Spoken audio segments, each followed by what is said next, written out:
No, KJ just like whenever he hears Brooklyn, he just don't wants say to think, Brooklyn Nets. Yeah, he wants to think of Brooklyn Nets. Like it's crazy to think back, how history goes and all that stuff. Yeah. But not Cowboys. Yeah, my dad all over the place with the Cowboys. But going back to the original point, I hate seeing the Cleveland Browns suck as a football fan because I want to see a good product put on the field on all teams. I would rather see an uber competitive NFL and the Jets than a runaway is what you're saying. And the Jets be towards the bottom. This is a real hot take. I'd rather see the team that I root for, the Jets, be towards the bottom with an uber competitive NFL than see them suck with a horrible NFL. Or even be somewhat good in a horrible NFL. You're saying, being as a Jet fan right now, it stings a little more because even it stings a little more. 5 wins, one of them was against the Browns, so you really I don't even talk about no. The one win against the Browns that actually helped because if you've ever listened to the show, I have a friend Sunshine from Cleveland who calls in sometimes, and the Jets beat the Browns. That's all I needed for the rest of the year. All I needed to say. You guys went 0-16. Do you have a win count for the Browns this season? Win count? Yeah, like how many wins do you think they're going to get? After the draft, come back to me. Fair. Okay, well, what about right now as currently constructed? I'd say 4. I'd say 5. I haven't done in depth at their schedule. So you just get 1. Yeah, right. No. I legitimately, I can look at the Browns' schedule this year and go 3. Where I really see that they, I actually saw a game where they could potentially be favored, but I can't tell you anything until after the draft, after day 3, not even day 1. Let's just say they choose Darnold first. Even then, you need to see how other teams stack up in the draft. Because he's not going to play, I really feel like the quarterback will not play for it's them. It's not going to change much on that. Now, if they get Barkley, should not and will not play. Maybe you start reaching towards that 5. Now, you know who might not play, but should play? Rob Gronkowski. Asked the other day, are you going to play? Maybe. I don't know. Is that what he sounds like? Yeah, no. Gronk is... Look, today Tom Brady's agent said, I would be shocked if he doesn't come back. I expect him to come back. No one besides Gronk has said, Gronk in his specific situation, he's the only one talking to the media about it. Well, to be honest, if he doesn't come back, the Patriots are not going to take a hit. They win without him. They can't really win without Tom Brady if you don't have a Jimmy Garoppolo right behind you. No, look, his contract will still be there. It will still be there. It's a very interesting situation. But, Eric, as a sports fan, you don't want to see Gronk go away. No, look, watching Gronk play is so much fun because you're not sure, especially now, last year with the NFL allowing the new celebration rule to come back in. Awesome, by the way. So, you're not sure what Gronk is going to do with the celebrations because when he was creative when he couldn't openly celebrate like crazy. Excuse me. But now that Gronk can celebrate, I look forward to watching him score a touchdown, and I'm a Jets fan, and Let me ask you something. I don't want to see it. Let me ask you, and this is kind of to everybody in the room. Would you say that Rob Gronkowski is the prototypical tight end that you want on your team? Yes. Would you say that he's one of the top tight ends in the league? Yes. If not the best. Yeah. So it's probably Gronkowski, Travis Kelce, and Zach Ertz? Yeah, that would be like my... Well, if Kelce can remember what happened. Travis Kelce's a huge competitor. I don't know if you saw, but Travis Kelce apparently had no idea that his team lost in the playoffs until the end of the game. Because remember, he went out with a concussion. Yes, I do remember that. He woke up and, all the testing and everything, he thought the team was still winning. He had no idea until after the game the players were coming to the locker room. And he's like, yeah. Dude, we lost. He had no idea. Doesn't mean he's not good. No, it's just that's how his all brain... he's got to do is remember to catch the ball. His brain was so fried afterwards. You have no idea what these players... Brandon Cooks, people are still joking that he has... Brandon Cooks is going to thrive in Los Angeles. He still thinks he's a Super Bowl champion. Oh, wow. No, he died that day. People he died in the Super Bowl. He became an instant meme. People joke that Brandon Cooks is a Super Bowl champion because in his mind, when he went to sleep, he was they were winning. That's horrible. The way he ran that route after he caught that ball was just hilarious. And I watched that whole thing happen, and you see the defender come in, you're like, oh, here we go. I was right next to my brother-in-law, and we both look at each other and we go, he's not getting up. Oh no. We saw it in real time before the hit came, and we're all just going, this is not going to end well.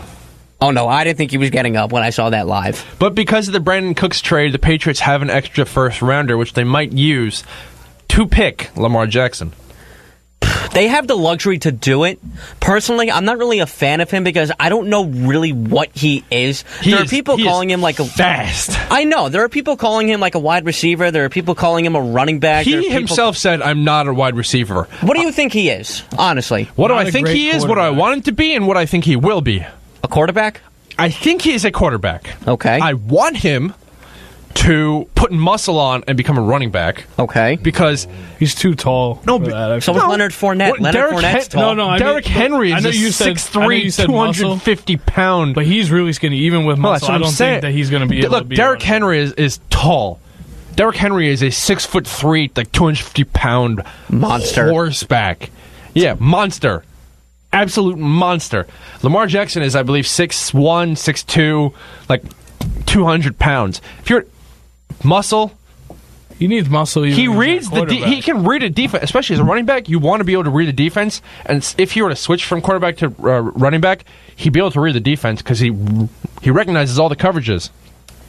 I don't want to see him at as a wide receiver. No, that's just because he's too skinny. Actually, in my opinion, like one hit, boom. So as a quarterback, wait. You just said he's too skinny to be a wide receiver, but you want him to get hit as a running back. As a running back, you take different shots, and it's by bigger. Yeah, you take bigger shots. You take bigger shots. That's my point. I'm like, why would you as a running back? As a wide receiver, the shots that you're taking you're running full speed and you're catching the ball. I can say Ask Brandon Cooks. Someone's colliding into you from different angles. When you're a running back, you're looking straight at them. They're coming straight at you, and you see them, and you can react. As a wide receiver, he won't see. When he's jumping up for a ball, he won't see a wide receiver coming in, helmet. How do you explain it if Lamar... Okay, so let's say your theory plans out, right? And Lamar... I want to see Lamar Jackson as a quarterback in the NFL. Hold on. So let me just give you a scenario. So your theory pans out. He becomes a running back. He puts on muscle, sure.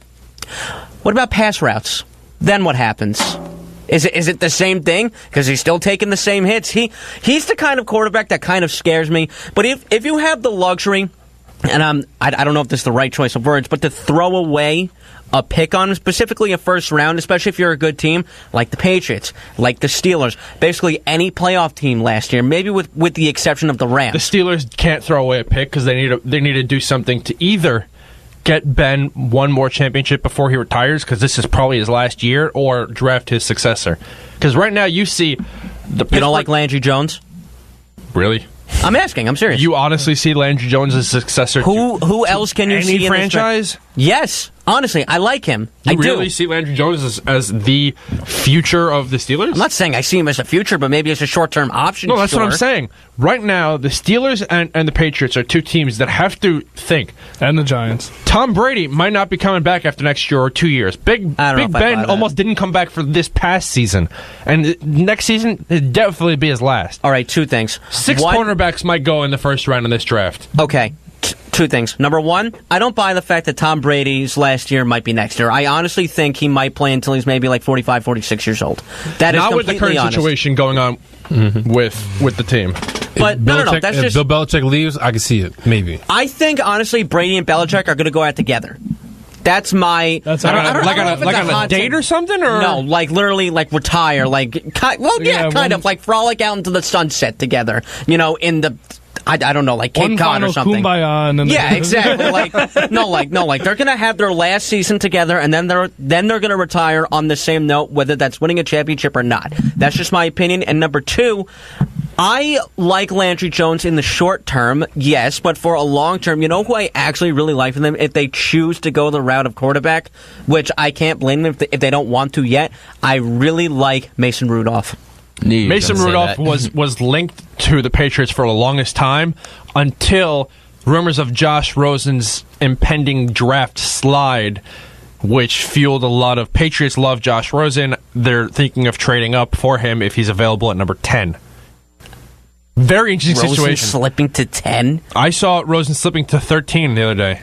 Yeah, but that's a mock. But can we honestly...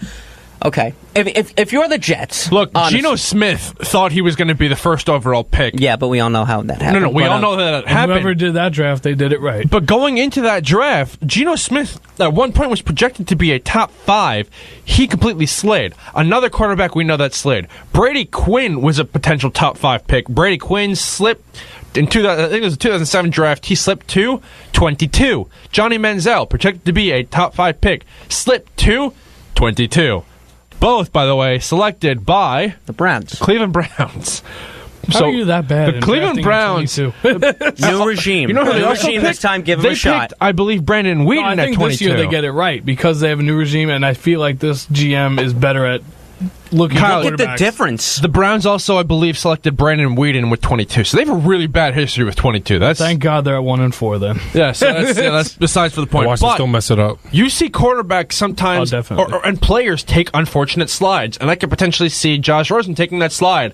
And it's scary to think that if he's still available at 10, Bill Belichick will attempt to get Josh Rosen. I don't think Josh Rosen's making it past 5. Because I don't like Josh Rosen as a person, but you put Josh Rosen behind Tom Brady for a year, behind the best quarterback, behind the best player of all time, and in a Bill Belichick system, and you let him develop there, and once Brady leaves, oh my God, that's scary. Would you be okay with Rosen as a Jet? No. Really? No. You're the only one. I'm serious. You rather have Baker Mayfield over Josh Rosen? I would let me clarify. I would rather Josh Rosen over Baker Mayfield any day of the week. I think you're delusional. I like Mayfield better. I made a whole point to Dominic Arbolino, as I pointed out earlier. I made a whole point to him, and he completely blew it out of the water. He's like, no, it just doesn't matter. I've been hearing comparisons with Baker Mayfield as Russell Wilson 2.0 and Drew Brees. And Drew Brees 2.0. Both of them are, in my opinion, two of maybe a very finite number of quarterbacks under 6 feet that have actually succeeded in this league. Okay. Russell Both Wilson, of them have won Super Bowls. Russell Wilson 5'11", Drew Brees 6 feet. Now, what, in your opinion, Eric, is Russell Wilson's biggest thing, like his go-to? His go-to, his legs. His legs. He's fast, right? Yes. I looked it up. He ran a 4.55 40-yard dash. Okay. Baker Mayfield, who is compared to Russell Wilson with his mobility in the pocket, his fastness in the pocket, what was his 40 time? I don't know, but it's in tights. You can't judge it on that. You can't judge a 40 without wearing the pads on. Let's be honest. Come on. Are you serious? Because how bad was Baker Mayfield? Baker Mayfield's 40 was a 4.81. What was Drew Brees' 40?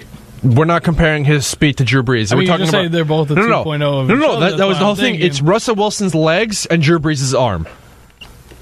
He's got Russell Wilson's leg. That's the comparison. Seems like a pretty good hybrid to me. Do you think... If you look at the numbers, they're not. He's way slower than Russell Wilson. Yeah. Way slower, and his accuracy is nowhere near Drew Brees's. Well, he's still young. I feel like Drew Brees wasn't Of course the it's not quarterback near he is Drew today. Brees. He hasn't played a down in the NFL. You have to give him a shot. I never said honestly, don't give him a shot. I'm just saying I don't want Baker Mayfield with the Jets. I think he's going to be wearing green on Friday. And I do think... Come Thursday, actually. Excuse me. I think there's going to be 6 quarterbacks picked in the first round.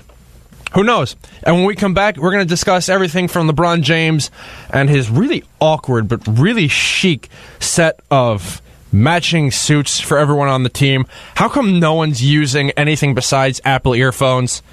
And what is Derek Jeter doing with the Miami Marlins? And much more when we come back on 90.3 WHPC. What brought us some great memories of the 1980s? I know Space Invaders. Donkey Kong? Pac-Man? Yes, but I was thinking of something more powerful than that. Oh, E.T. Back to the Future? No. Doesn't anyone know about music from the 1980s? Oh, boomboxes. Walkmans? Cassettes? Now we're getting closer. Think about all the music you heard from all those things. Michael Jackson. Madonna? U2? Aerosmith? Yes, and they are all on Essential 80s, here on WHPC. I'll give you all the 80s music you know and love. So join me, Zach Turkel, for Essential 80s, Saturdays at 3 p.m. on the voice of Nassau Community College, 90.3 WHPC, and on the iHeartRadio app.